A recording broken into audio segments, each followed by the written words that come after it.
Hey guys, so WWE Great Balls of Fire 2017 went down tonight, and despite its horrible name, on paper it looked like it could be a possible show of the year.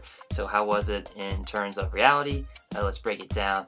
First match on the card was on the kickoff show. It was a Cruiserweight Championship battle between Tozawa and the champ Neville. Really fun match, really could showcase what the Cruiserweight division could be if it had proper booking. Both these guys are really athletic, and they each had some moments to shine. In the end, though, Neville retained his Cruiserweight title with some shady tactics involving the groin area of Tozawa. So Neville's still your king of the Cruiserweights, and despite Neville I find his sack to be a little repetitive sometimes here and there with his whole king of the Cruiserweight shtick. He is thriving as a heel, and Tozawa has the crowd clearly behind him with his grunt. They get behind him by grunting along with him. So, I mean, could Tozawa be the one to become the centerpiece face of the division now that Austin Aries is no longer with the company? I thought Aries was going to be the one to upset Neville and take the Cruiserweight title from him. That's not the case. Could it be Tozawa? I'm not 100% sold on it. I definitely could see it happening, but I just feel like the whole Titus brand thing, I feel like they're going to go a different route aside from Tozawa winning the Cruiserweight title with that. And if it's not Tozawa, I could definitely see Cedric Alexander winning the Cruiserweight Championship from Neville. But for tonight, Neville defeats Tozawa. He is still your Cruiserweight champ. The next match was the first official match on the official Great Balls of Fire card. Bray Wyatt taking on Seth Rollins. I've not been a big fan of this rivalry. Just didn't really click for me. The match itself was okay. Bray Wyatt got the win with a thumb to the eye to Seth Rollins. Not the convincing win that Bray Wyatt has pretty much yet to have, aside from his Elimination Chamber win a couple months ago. He has not really had that career-defining win. Tonight was no exception. He wins by a cheap thumb to the eye poke to Seth Rollins, and Seth Rollins really isn't doing that well as a face to me. He's not really finding his footing, so it's just kind of a weird mesh. I mean, you got Bray Wyatt, who's the bad guy, can't really take that seriously. Seth Rollins, who's still, trying to find his footing as a face. So the rivalry is what it is. The match was okay, and Bray Wyatt gets the win. I don't think they're finished with each other based on how the match ended, so I do expect this rivalry to continue. The next match was Big Cass taking on Enzo. The Big Cass Enzo saga was seen on full display in the first one-on-one match at Great Balls of Fire. And Big Cass, no surprise here, got the win. I mean, I don't think anybody thought Enzo had a shot at winning this match. And despite Big Cass, being portrayed as a heel, I still think he needs to find his footing with the mic work. Enzo, on the other hand, is fantastic with the mic work, but I don't know if he's going to be able to thrive now that he and Cass are separate. I see Cass becoming a big-time heel on his own. Enzo, I don't know if he'll be able to thrive on the main card. I could definitely see him thriving if they put him down in the Cruiserweight division. He's easily one of the most charismatic guys in the company, and I don't know if he makes the weight limit for the Cruiserweight division, but if he does, they might want to consider putting him there once this rivalry with Big Cass is finished.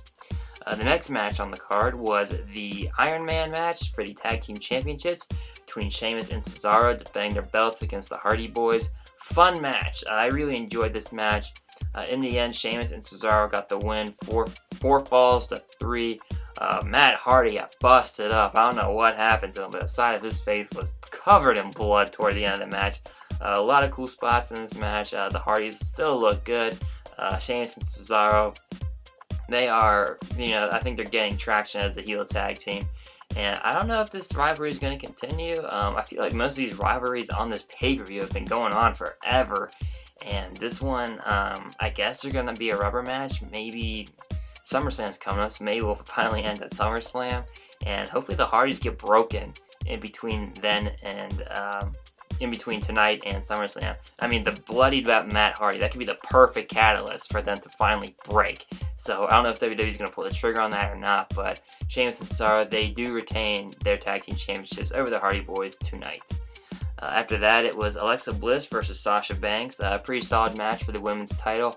Alexa Bliss doing the best work of her career right now as a heel. Sasha Banks, she did a good job as a face in this role.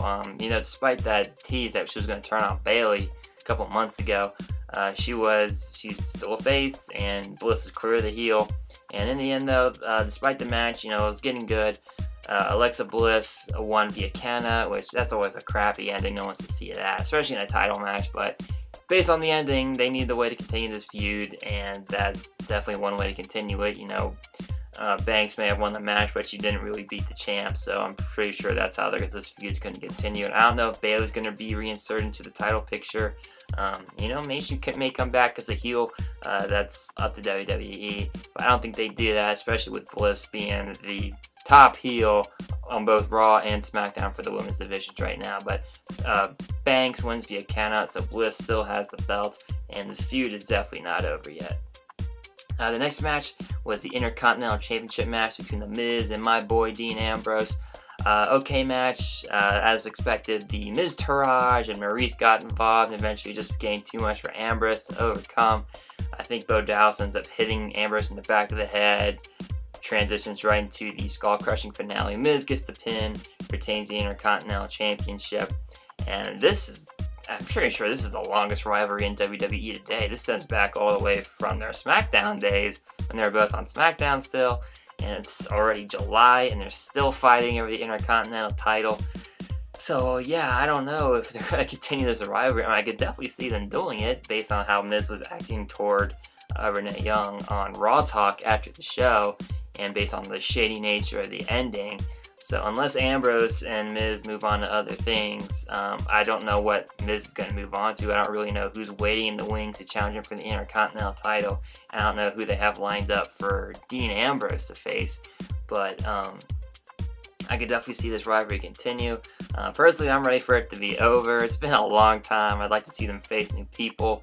Perhaps a heel turn for Ambrose. I don't know. I definitely think he can thrive as a heel. If you see his old CZW stuff, you definitely know that as a heel, Ambrose could be fantastic. So, face or heel, I'm still going to support Ambrose. But as for tonight, Miz successfully retains the Intercontinental Championship over Dean Ambrose in the longest running feud in WWE today.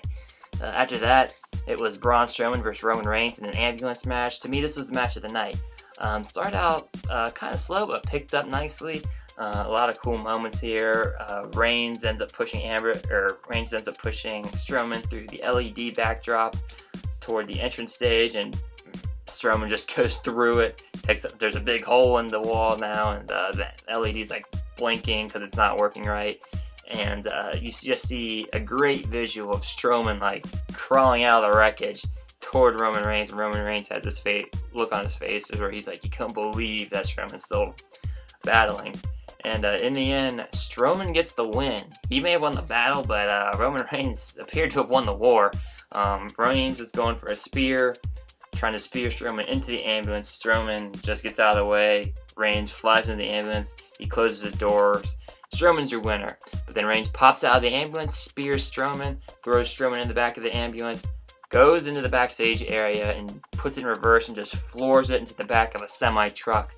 They had to use the jaws of life to get Braun Strowman out of there, and I guess to keep the crowd occupied while they were waiting for a fire truck to get there, they had Heath Slater and Kurt Hawkins come out. So the next match was a very impromptu match. Kurt Hawkins, Heath Slater come out, they start wrestling, but then they cut back a few moments later when the fire truck and another ambulance get to the backstage area. So I guess the fire truck and the ambulance weren't there yet, so they just threw Hawkins and Slater out there to pass the time until the ambulance and the fire truck got there. So they cut back to backstage, apparently, and they just focused solely on the ambulance and the jaws of life trying to get Strowman out of there. And you hear that the match in the ring is over and Heath Slater wins. So yeah, Heath Slater defeats Kurt Hawkins, but it was only like a 5-minute match and you only saw 2 minutes of it. But they eventually get Braun Strowman out of the ambulance. They try to put him on a stretcher, but he's denying all help, walks away. Actually, it made Strowman look great. I don't know if this was a double turn or what, because Reigns was acting very heelish, driving an ambulance in the back of a semi with Strowman in the back, and then Strowman refusing all help, trying to just walk off on his own. So it could be a double turn. I'm not too sure at this point. So Reigns could be a heel and Strowman could be a face, but I seriously doubt that. I still see WWE, they're still trying to position Reigns as a top face.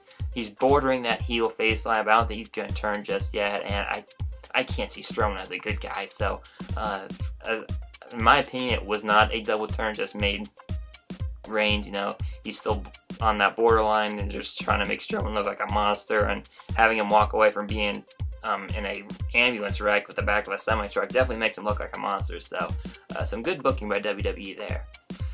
The next match was the main event, Brock Lesnar versus Samoa Joe, Universal title on the line. Started out great.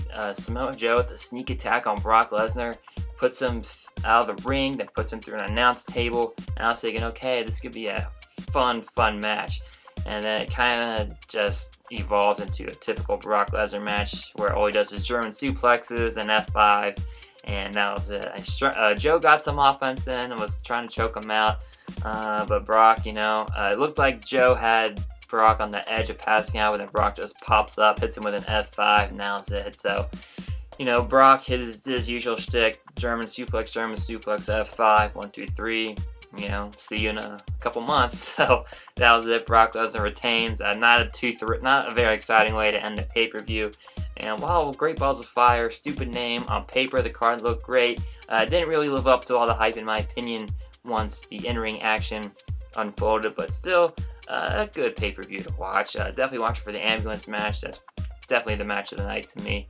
And that's all I got for you. So if you like this video, feel free to give it a thumbs up, leave a comment, and subscribe to the channel. Make sure you follow me on Twitter at Cincy Fan Zone. There's a link to that in the description below. And make sure you check out my website, cincyfanzone.blogspot.com. There's a link to that website in the description below as well. And as always, guys, thanks for watching.